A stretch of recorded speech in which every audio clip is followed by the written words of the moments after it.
ধ্বংসস্তূপের মাঝে বসেই চলছে গান।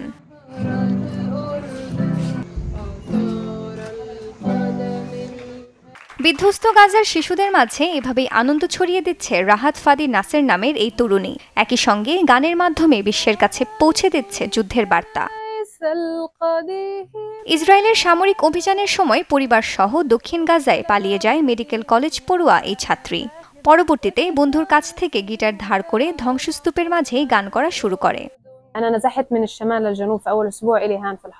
আমি ছোটবেলা থেকেই সঙ্গীত চর্চা সহ বেশ কিছু বাদ্যযন্ত্র শেখার পাশাপাশি অনুশীলন করেছি। আমি আমার এই প্রতিভাকে কাজে লাগিয়ে পুরো বিশ্বের কাছে যুদ্ধের বার্তা পৌঁছে দিতে চাই। গাজায় ইসরায়েলি আগ্রাসন ঠিক কবে নাগাদ শেষ হবে তা জানা নেই কারো। জীবন যেন হাতে নিয়েই এদিক সেদিক ছুটে চলেছে গাজাবাসী।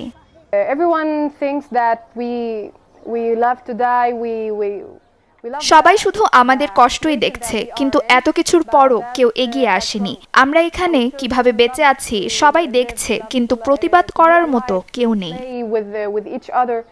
বড় হয়ে চিকিৎসক হবার স্বপ্ন দেখেন রাহাত ফাদি নাসের। যেখানে নিঃশ্বাস নেয়াই দায়, সেখানে এত বড় স্বপ্ন বুনে চলেছেন তিনি।